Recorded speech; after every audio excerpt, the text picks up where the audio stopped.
Olá, queridos alunos do grupo exclusivo Masterclass. Hoje vamos fazer mais uma aula interativa para o grupo. Vamos falar sobre competência, um tema bem complexo e a aula de hoje ela não pretende se exaurir, né? Porque precisaríamos de 3, 4, 5 aulas para abordarmos tudo sobre competência. Mas pretendo sim dar uma dica para vocês, uma orientação inicial para que vocês consigam conduzir melhor o processo de vocês. Chega até mim muitos alunos com dúvidas, tendo processos extintos por causa de uma competência errada, tendo declínio de competência, e alunos que também não conseguem precificar. Sim, a competência está diretamente ligada também ao quanto você vai comprar do seu cliente. Então vamos começar. Mais uma vez beberemos da nossa fonte primordial, que é o CPC. Eu vou ler aqui alguns artigos com vocês, direcionar vocês. Também terá PDF dessa aula no final da semana, eu vou mandar tudo bonitinho para vocês. Mas eu preciso dar uma orientação assim inicial do que é a competência. Então vamos lá, gente. Primeiro de tudo, precisamos entender e lembrar que a jurisdição ela é una e indivisível, tá? Ela atua em todo o território nacional. No entanto, com o intuito de melhorar essa abrangência, de melhor julgar, existem as divisões setoriais pelos órgãos. Então daí surge a competência, que é como se fosse um limitador para que aquele magistrado pudesse julgar. Então, ele só pode julgar o que está dentro da competência dele. Por isso é feita essa competência. No nosso Código de Processo Civil, a gente consegue acompanhar isso a partir do artigo 42. E eu indico profundamente a leitura, porque nós temos questões de competência relativa, de competência absoluta, e é importante você se lembrar disso. A competência relativa é aquela em que você pode alterar a competência, porque ela está mais ligada a um interesse particular, interesse das partes. Então, em razão do valor da causa e em razão do território, é possível você alterar a competência. E aí a gente entende como competência relativa. Já a competência absoluta é aquela que você não consegue mudar e aquela que prevalece o interesse público. E normalmente vai ser em razão da matéria, tá? Ou seja, um direito civil não é julgado na mesma vara, na mesma comarca que uma questão de direito penal. Então nós vamos ter também ainda disso, as subdivisões, vara de família, vara civil, órfãos e sucessões. Então isso é a competência. E mais uma vez, o nosso código ele vai nos atualizar de tudo isso. Então vamos ver o básico do básico, começando do zero, algumas orientações sobre competência. Vamos ao código. Artigo 42. As causas cíveis são processadas e decididas pelo juiz nos limites da sua competência, ressalvadas as partes o direito de instituir juízo arbitral na forma da lei. Então aqui ele já começa dizendo que a competência é a limitação do juiz. E é mesmo, ele não vai poder julgar uma causa que não esteja na sua competência, na sua área de atuação, né? E aí, algumas regras importantíssimas que as pessoas no dia a dia esquecem. O que é? Artigo 43. Determina-se a competência no momento do registro ou da distribuição da petição, sendo irrelevante as modificações de estado, de fato ou de direito ocorridas posteriormente, salvo quando suprimirem órgão judiciário ou alterarem a competência absoluta. Então, o que é isso? Depois que eu distribuo uma ação, não importa se houve alteração dessa competência. Ah, doutora, em que situação isso ocorreria? Por exemplo, estou entrando com uma ação civil contra um réu que hoje ele mora, né? Réu físico, né? Pessoa física, vamos dar um exemplo. Ele mora no Meier. E aí, a competência, nesse momento que eu dou a entrada, seria da regional do Meier. Mas aí, passado algum tempo depois que eu entrei, ele se mudou e aí agora ele está morando em Nova Iguaçu. Eu tenho que alterar essa demanda para a comarca de Nova Iguaçu? Não. Por quê? Porque o nosso artigo 43 diz claramente que a competência ela é analisada no momento da distribuição. E por aí vai, alguns artigos aqui importantíssimos que eu aconselho a leitura. É de suma importância vocês começarem a ler para entenderem as situações, o que acontece. E aí, eu quero passar para vocês aqui a questão da competência em que a gente consegue mudar, que é o artigo 62 e o artigo 63. Deixa eu só colocar aqui artigo 62 e artigo 63, que vocês vão ver a importância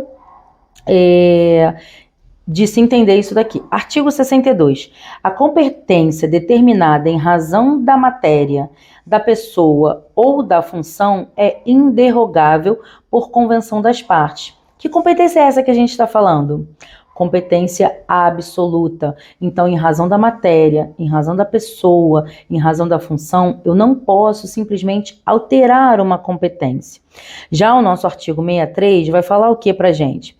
As partes podem modificar a competência em razão do valor e em razão do território, elegendo fórum onde será proposta ação oriunda de direitos e obrigações. De que competência estamos falando? Essa aqui já é a competência relativa. Mas nós temos exceções? Sim, nós temos exceções. E aí a gente precisa estar muito ligado nessas exceções, porque é com essas exceções que a gente acaba errando no dia a dia, né? Então eu vou falar de algumas aqui para vocês, tá? Artigo 46. A ação fundada em direito pessoal ou em direito real sobre bens móveis será oposta, em regra, no fórum do domicílio do réu. Essa é a regra. E aqui ele vai dizendo, né? Parágrafo 1º, tendo mais de um domicílio, o réu será demandado no fórum de qualquer deles, e aí fica a critério do autor. Sendo incerto ou desconhecido o domicílio do réu, ele poderá ser demandado onde for encontrado. Isso aqui gera muita dúvida, porque as pessoas na prática não sabem. Eu não sei o domicílio do réu, mas sei que ele está sempre não sei aonde, na igreja, ou eu sei qual é o trabalho dele. Ele pode ser demandado nesses locais, tá? Vamos para o artigo 47. Para as ações fundadas em direito real sobre imóveis, é competente o foro da situação da coisa. Eu já vi pessoas entrando com ação em competência em localidade diferenciada do local da coisa e tendo a sua ação declinada. E o que é declínio de competência, gente? Vocês lembram? Declínio de competência é quando o magistrado pega aquela ação e ele não entende ser o competente e ele vai declinar daquela competência para uma outra comarca, um outro fórum que ele entenda que é competente. E quando chega lá, esse outro juízo, ele pode se entender por competente, e aí ok, a ação passa a tramitar ali, ou ele também pode dizer que não é competente. E aí o que a gente tem? Um conflito de competência. Esse conflito de competência ele vai ser julgado pelo TJ, que vai decidir qual das duas comarcas vai ter a competência ou não. Vocês estão vendo quantos itens, quantas coisas, isso sem a gente começar o processo.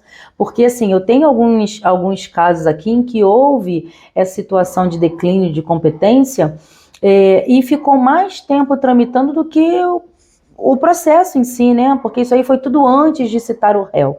Então, olhem bem a importância. Uma coisa que eu queria chamar a atenção aqui rapidamente também é que alguns me perguntam o que isso tem a ver com o contrato de honorários. Gente, quando a gente vai pegar uma causa, isso eu já expliquei lá no meu Instagram, tenho algumas aulas também dando algumas dicas.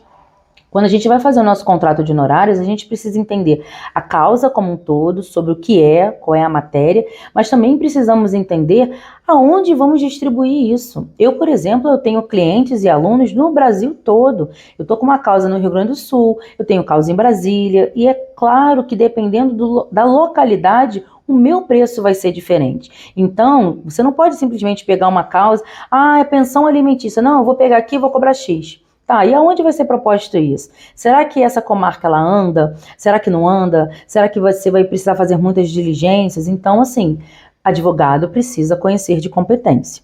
Nós temos também casos de prorrogação de competência, tá? Que seria o quê? No caso das competências relativas. Então, sendo competência relativa, a gente pode prorrogar essa competência. O que acontece? No direito civil, eu posso entrar com uma ação, de repente, num fórum X, que não seria competência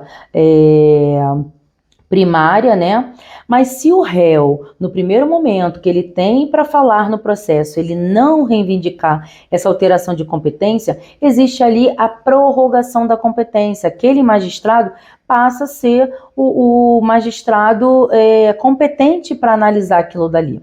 Mas volto a lembrar-lhes que temos algumas exceções. Essa, por exemplo, do artigo 47 que eu acabei de ler para vocês, sobre questões imobiliárias, ela é uma exceção.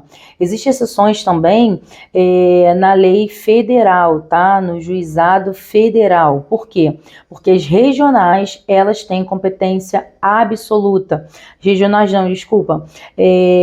Quando você tem um valor da causa em que ele entra ali dentro da lei do juizado, você não pode propor aquela ação na vara federal, diferente do que ocorre na nossa lei 9.099, nos juizados especiais cíveis. Por exemplo, eu tenho uma demanda e essa demanda é acima de 40 salários mínimos.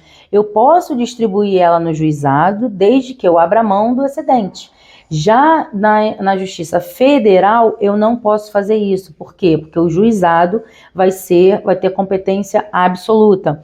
Então, isso é uma coisa que a gente precisa realmente observar, tá? Nós temos também aqui o artigo 53. É competente o fórum para ação de divórcio, separação, anulação de casamento, reconhecimento ou dissolução da união estável. Letra A, domicílio do guardião do filho incapaz. Letra B, do domicílio do casal, caso não haja filho incapaz. C, do domicílio do réu, se nenhuma das partes residir no antigo domicílio do casal. Do domicílio da vítima de violência doméstica e familiar. Então, nós precisamos sempre dar uma lida nisso daqui, tá? Para a gente entender essa diferença. Espero que vocês tenham entendido aqui a diferença de uma competência relativa para uma competência absoluta. Na relativa, eu posso sim mudar de local, e ela tem um interesse primordial, é o interesse privado. Já na competência absoluta eu não consigo mudar. E o que interfere nisso na minha ação? Ou vai ter um declínio de competência, se estivermos falando em questão de vara, ou simplesmente a sua ação vai ser extinta se a gente estiver no juizado. Por quê? Porque no juizado não cabe declínio, não existe declínio para cima, só existe declínio ou para baixo ou para o lado. Você vai declinar de uma outra competência. Agora, no juizado não tem. E aí o que acontece? Se você distribui uma ação errada porque você não sabia qual era o domicílio correto, essa sua ação vai ser extinta. E como você vai justificar isso para o seu cliente? Bem, você vai justificar, né? Você vai contar alguma história, mas será que isso é legal? Será que isso também não te atrapalha em relação ao tempo que vai demorar essa demanda, que você vai ficar responsável, que você vai ter para receber os seus honorários? Então, gente, muito importante, precisamos sim ler o Código de Processo Civil para entender essas situações. Como eu falei, a aula de hoje não pretende exaurir o tema, porque é um tema complexo, é um tema que a gente tem modificação de competência, conexão, contingência, prorrogação, e eu não conseguiria apenas numa aula assim falar sobre tudo, mas essa ideia inicial do que é a jurisdição, que ela é una, que ela é indivisível, mas que ela se desdobra para melhor atender o jurisdicionado, isso é muito importante. Primordialmente, vocês precisam também ler o Código de Processo Civil. Então, até a próxima aula e obrigada.